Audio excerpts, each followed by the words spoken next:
This is Street Knowledge with Chris Graham. Welcome to Street Knowledge. I am Chris Graham. We're going to talk some baseball here on the podcast today with some breaking news out of New York. And I'm going to relate that back to Washington. We've not really covered the Nats' decision to get rid of Dusty Baker from about a week and a half ago. But today, the stunning news out of New York. Now, I wasn't as surprised as most people about the Dusty Baker. The stunning news out of the Bronx, though, today, as the Yankees have parted ways with Joe Girardi. 10 seasons as the manager of the New York Yankees, one World Series championship, and this year took a team that a lot of folks thought would at best, play 500 baseball, maybe improve upon last year's 84 and 78 finish, and maybe move towards, a playoff berth, but maybe a year or two away. Still a lot of young talent on that team, as you know. Aaron Judge, the Rookie of the Year this year. Gary Sanchez, the catcher, who was a contender for Rookie of the Year last year. A lot of young talent, sort of filling its way around with some pitching that they kind of cobbled together a pitching staff. CC Sabathia overstaying his welcome in a way, but then this year, really pitching well, especially down the stretch. Luis Severino improving. Among other things. But this team was still thought to be a year, maybe 2 years away from being a Yankees team like that, potentially like that mid-'90s to late '90s, early 2000s group. The effort being to build from within, like that was done back in starting 95, 96, and instead of trying to plug holes with free agents like George Steinbrenner and crew like to do for so long. So they were doing it the right way. Let's build slowly, build from within. We'll, patch some pieces together with maybe a free agent or two, but for the most part, we're going to build with our guys.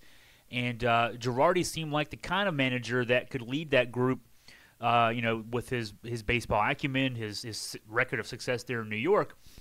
And this year, they overachieve. First getting into the wild card round with a 91-win season. Contending into the last week of the season, actually, as well, last weekend of the season even, with the Boston Red Sox for that AL East championship, and then winning the wild card game, upsetting the Cleveland Indians, the hottest team in baseball, that 22-game winning streak in September. Then I think they won 7 or 8 in a row more after breaking that winning streak, upsetting the Indians after being down 2-0 in the AL Division Series. Then, after being down 2-0 in the AL Championship Series to Houston, winning 3 in a row in New York and taking that series 7 games before losing. I know Yankees fans. One Yankees fan I know very well, a guy named Bob Stewart, who is a reporter for a local newspaper, a guy I've known for a long, long time. Huge Yankees fan, travels to New York several times a year to see the Yanks play in person. Told me that, hey, playoffs this year are just a godsend. We didn't expect to be into playoffs as fans, so whatever happens, happens. I want them to win, but if they lose, this team is built for the future. And so the Yankees fan base was already sort of feeling like they were being given a gift with October baseball this year. You had to think that management was thinking the same way. And then this move today, getting rid of Joe Girardi, a guy that, from my standpoint, if you want to look at a microcosm of a 10-year run and say, wow, he made some bad coaching moves, in October this year, Game 2 of the ALDS, he took Sabathia out early. They lost that game. That's what put them on the brink of being down 2-0. Okay, if you want to say, boy, that's a terrible move, they still came back and won 3 in a row. And then some questionable bullpen decisions in the ALCS. Again, they played Game 7 and got that far with a team that was not expected to go well. But if you want to quibble, you can quibble. There's a lot to quibble about. 1-6 on the road in the postseason. Actually, home teams have done pretty well in the postseason across the board this year. So the Yankees are not unique in that respect. In fact, I guess they were 5-0, 6-0, including the wild card round at home this year. The Bronx being a tough place to play baseball when a good Yankees team is playing there. So I'm surprised, as you can tell, with all that lead up. I'm surprised, to say the least, that Joe Girardi is out as the Yankees manager. And I will say that now, as a Nats fan and as someone who watches and tries to analyze the Nats and have done for several years now, I'm hoping the Nats are looking at Joe Girardi. Now this gift horse that's maybe fallen in their laps here. The Nats had not made a move regarding potential managerial successors to Dusty Baker since that move was announced early last week. I'm hoping that Girardi is suddenly number one on the list for the Nats ownership, the Lerner Group, and Rizzo there in the front office, Mike Rizzo in the front office, because Girardi is a guy that he can take less talent and win with them. I think with the Nats team as talented as it is, with that roster that they have coming back, the pitching rotation and the everyday lineup they have coming back, this is a team that could use a spark from a guy like Girardi. I think he's a smart tactician. And here's why I'm not as upset about the Dusty Baker move. Now, here was the defense almost universal. I'm not sure that I saw anybody say, good move, Rizzo, good move, Lerner's getting rid of Dusty Baker. I don't remember seeing anybody say that.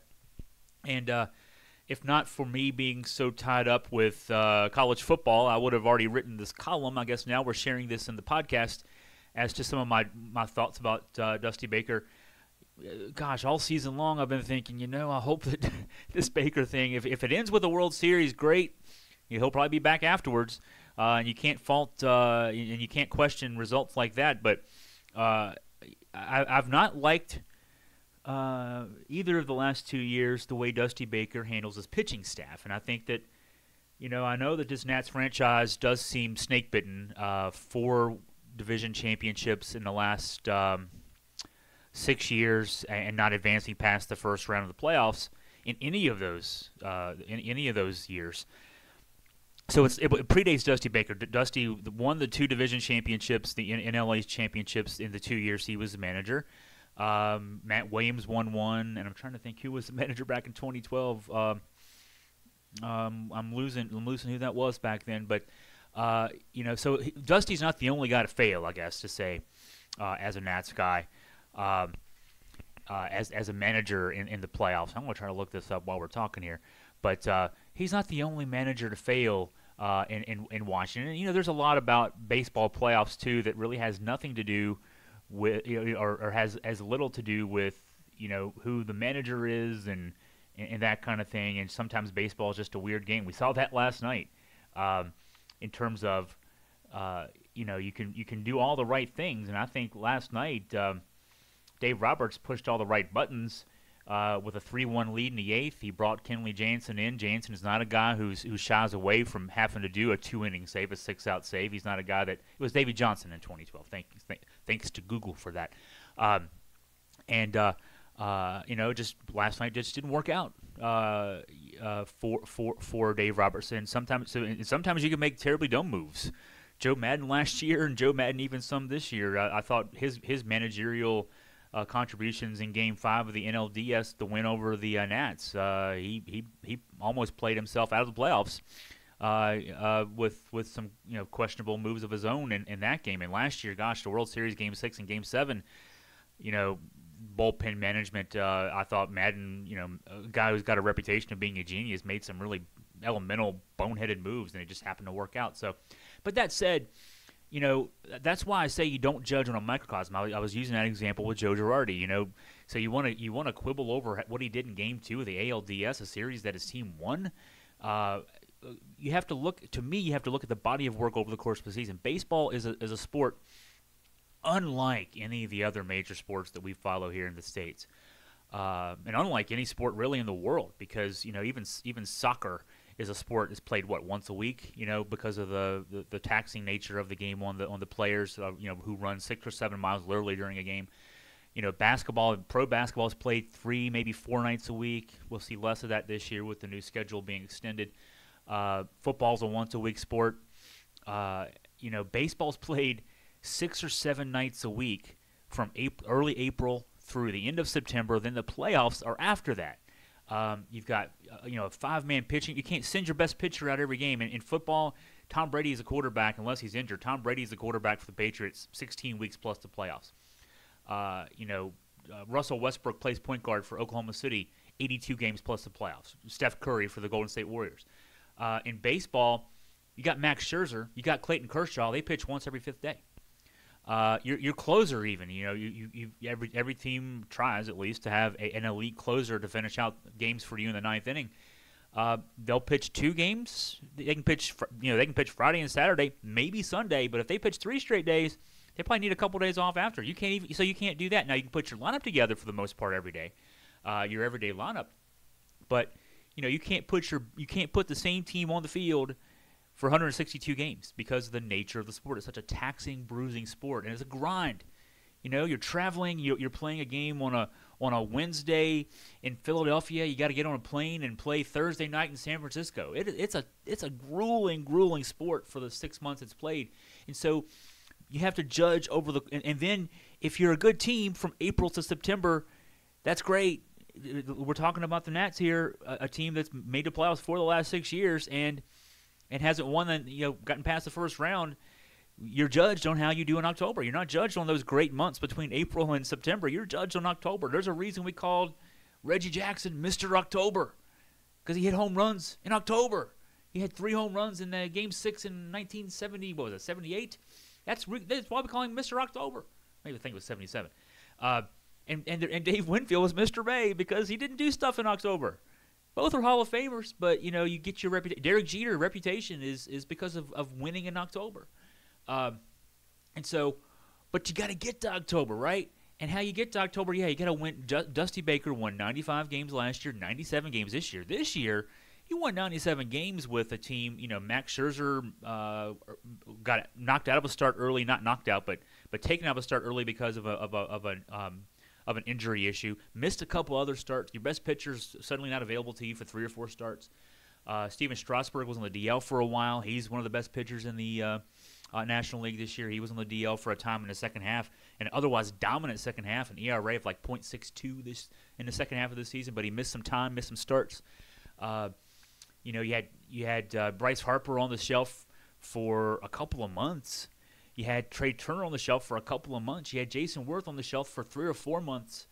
I'm thinking I don't think Daniel Murphy ever went officially on the DL, but certainly he missed some time with some nicks and injuries. Ryan Zimmerman needed to be managed a little bit because of his past history with injuries, and they wanted to make sure he was well rested. So, there was a time and of course Adam Eaton. You lose Adam Eaton, the guy you traded a couple of top prospects for to get a leadoff guy to play center field. You lost him in April. Michael A. Taylor, who replaces him and does a great job replacing him, you lose him for some time. Put him on the DL for, I think that was about 6 weeks. I mean, so all those issues, and this team still won 97 games, won the division by 20. That's great. I mean, there's a lot of maneuvering, shuffling, everything else that was done. Dusty Baker, give him credit. He won the division. He won a weak division, the NL East. No disrespect to Dusty Baker, but the NL East is weak. Nobody else over 500 in the division. And won it pretty comfortably. So give him credit for that. But here's where I won't give him credit. What I won't give him credit for. In fact, this is the reason I think if you're looking at baseball and why Dusty Baker is no longer the manager in Washington, this is why he's not.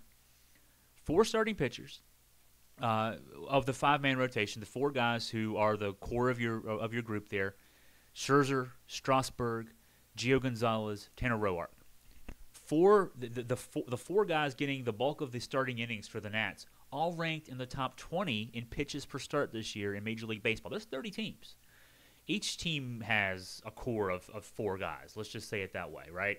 That means there's 120 guys out there. 4 of the top 20 in terms of pitches per start were Nats starters, and no other team had more than 2 in that top 20. And so what does that mean? So, Chris, so there are 4 guys throwing a lot of pitches. What does that mean? What that means is that's more wear and tear on guys like Scherzer, on guys like Strasburg, guys who broke down a little bit as the season went on. I mean, obviously the Nats lost Game 5 of the NLDS because Max Scherzer comes in on 2 days rest after being taken out of Game 3 sooner than he should have after being injured in his last regular season start, right? The hamstring injury, he doesn't start Game 1 like he should have. He couldn't have because of the hamstring injury, but on paper he's obviously your Game 1 starter. And so he starts Game 3. He has a no-hitter into the 7th inning, gives up a hit, and they take him out of the game. And then the Nats, the middle relief blows the lead, and they lose the game. So 2 days later, you bring him in the 5th inning. Now I've written a column about this. He was throwing his stuff. His fastball was 98. his slider seemed to have the break. It just, one thing that was missing, it wasn't the velocity, it was the location, is what did him in that terrible fifth inning that also had obviously some other issues too.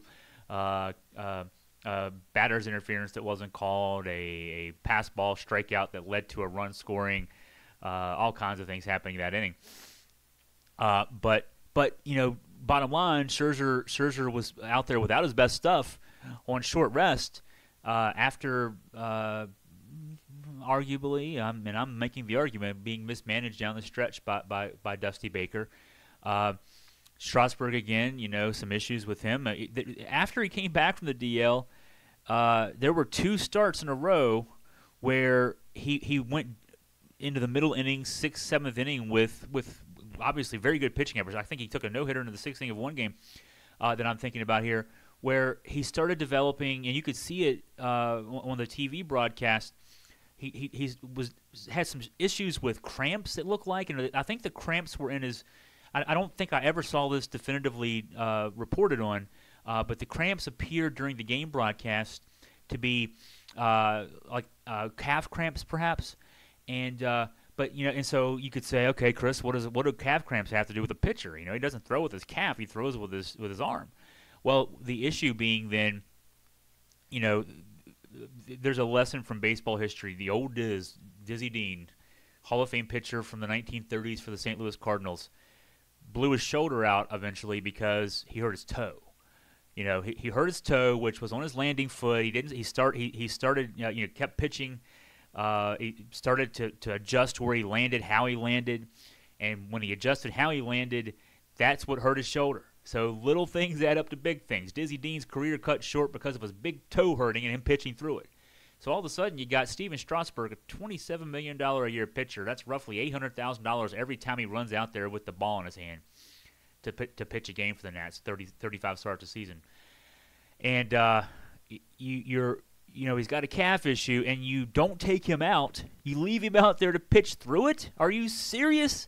That's terrible mismanagement. I mean, of course, in both situations, Dusty went out, and Mike Maddox, his pitching coach, went out and asked the question, hey, you want to keep going?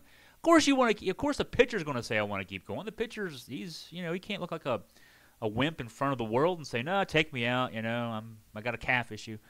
One time they tried to give him a salt tablet to deal with the calf strain, the spasm or whatever it was that was the issue there. He pitched through both games and did what he needed to do, but no, that's terrible. And the fact that I know that part of the issue, especially early in the season with the extra pitches that were required of the starters, was because the bullpen situation wasn't resolved. The team famously led the league in blown saves at the All-Star break. I think the number was 14 blown saves by the bullpen, even with them having at that time the second best record in the NL and a big lead in the NL East. They still had all those blown saves. You have to think, hey, what would have happened if we'd had Doolittle and Madsen and crew whole season? Well, he didn't, and so he left his starters out there to absorb more pitches and more innings with a big division lead. In a division you're going to win by 20 games anyway, more wear and tear on arms that you need at their best in October. And so, obviously, Steven Strasburg pitched the game of his life in Game 4 to get the Nats to a Game 5. And so, you could argue no wear and tear as far as that goes. He pitched well in Game 1, hard luck loser because of the offense not coming together. For the first 4 games of the series, and I would argue that was an issue too. With actually, I don't want to, I'd be using the argument I'm using against people who are critical of Joe Girardi, but Dusty Baker he toyed with the lineup the first 4 games of the series. He used a lineup that was not a lineup he'd used much this year, with Bryce Harper hitting second, and trying to get Anthony Rendon higher up in the order. He went back to the lineup that was the on paper opening day lineup, the lineup you would have used most of the season if guys hadn't gotten hurt, where Rendon hit 6th, Harper hit 3rd, you had Zimmerman 4th, and then Murphy 5th, Worth hitting 2nd, and going through it all, Worth hitting 2nd, Trey Turner hitting 1st. And he went to that lineup, and look They scored 8 runs that game, right? So, but that's using the microcosm argument, and I wouldn't do that. But that is something that you could, if you were of a mindset, you could use that against Dusty Baker as well. But the point being here, I guess, overusing his starting staff. It didn't affect Strasburg. It did. The questionable pitching moves regarding Scherzer, but Gio Gonzalez is the key here as far as I'm concerned. He was the guy actually. He was second on his staff. Excuse me. He was first on the staff and like third in the league in pitches per start this year. Tanner Roark didn't get the ball in the playoffs. He was also he was actually second on his staff in pitches per start. But Gio I think he had 15 wins this year, but in September he noticeably was deteriorating, and in October he gave nothing. In fact, in that in that game 5, he was ineffective. Only went 3, I want to say. Excuse me, and that's a key reason the Nats had some issues in that game 5, and I don't look at that as anything other than the wear and tear of the season on Gio Gonzalez, who had his issues this year with pitches per start. He threw too many pitches this year. So I guess what I'd say is there's certainly lots of good reasons that Dusty Baker is no longer the manager of the Washington Nationals, and I think the key one there is the usage of his pitching staff.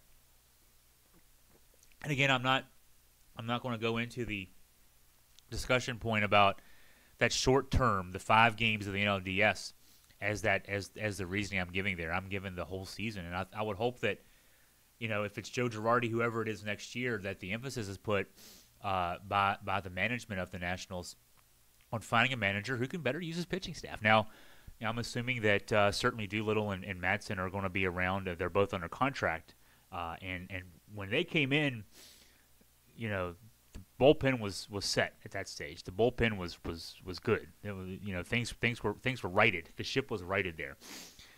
You still got your starting pitchers under contract.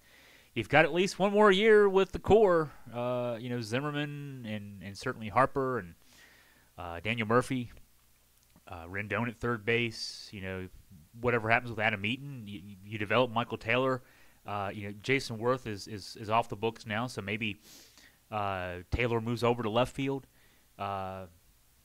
Victor Robles is an interesting character to think about with what he showed in September as a young guy who's going to be competing for playing time as a reserve next year, a guy who can spell the outfield spots. A decision has to be made about catcher. I think Matt Wieters is still under contract, but whether or not they try to upgrade at catcher as well. But this is a team that is at least, and Harper signed through next year. So after next year, obviously some decisions need to be made both by he and by the Nats about the future relationship between those two sides. But you got one more year with a team that and who knows thereafter. But we know of 1 year where this team should clearly is a favorite to be back in the playoffs. And I don't know if you even need to add anybody at this stage. Maybe maybe upgrade at catcher or at least find someone to compete with Matt Wieters behind the plate. If Wieters ended up becoming the reserve catcher and a bat off the bench, that wouldn't be the worst thing in the world. Maybe you decide Adam Eaton can go somewhere else, and Michael A. Taylor and Victor Robles are ready to take over center field and left field, respectively. Don't know, but those are some more cosmetic moves. This is a team that the core of this team is a World Series contender next year. I think it's incumbent that you find a guy to push the buttons there in the dugout who can manage the pitching staff right. You got a hell of a pitching staff. Even Roark, the fourth starter. Now, this year was a subpar year for Roark, a mid-4 ERA. But I think when he's managed right, he's a guy that he can at least eat up innings in that 4th spot. He'll win. He'll do what he did this year. He'll win you 10, 12 games. He'll keep you competitive on that 4th day. And so I think, again, it's the team that's boy, they're just the right. They could be just the right guy pushing the buttons away from being a World Series team next year. So I didn't. Certainly, you can tell I didn't mind that move at all. And also, yeah, the questions about Joe Girardi. The Yankees' loss could be the Nats' gain. I think Joe Girardi, in my mind, he'd be the guy. He'd be the guy that could be an upgrade at that position for the Nats. So we'll have to see about that. So it's been fun talking some baseball. I feel like I thought about this last night watching the World Series game. One of the better World Series games we've ever seen as well. I saw people on Twitter when I woke up this morning say, "Man, what happened? The final score was 7-6. When I went to bed, it was 3-1. What did I miss?" Oh, you just missed one of the most thrilling hours of baseball that I've ever seen. From that 3-1 point on. I thought about it. The first baseball game I attended this year was a UVA's home opener, college baseball home opener with VMI, February 21st. February 21st. Today is October 26th. So 8 months ago plus, and we're still watching and talking about baseball. For me, that's fun. I get to do college baseball broadcasting in the technically the spring, but we do. I get to do some VMI and Southern Conference baseball for ESPN3. I've done that the last couple of springs. Be doing it again next spring, and so yeah, there's never a time you can't talk baseball, as far as I'm concerned.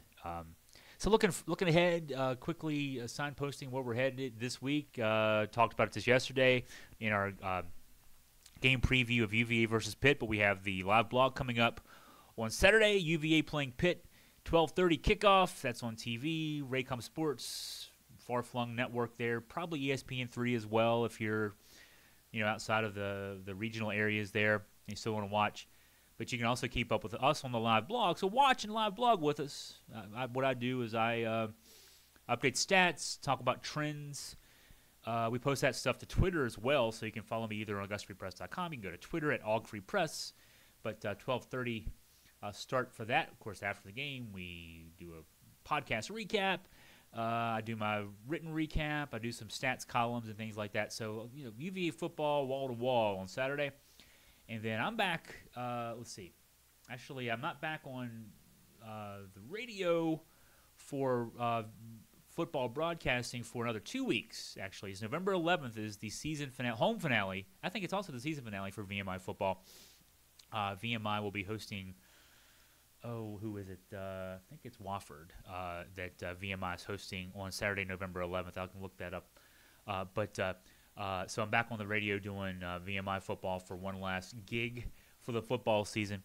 And so, yeah, a lot still coming up to go here with us at Augusta Free Press. I want to thank you for listening to Street Knowledge and wish everyone to have a great day.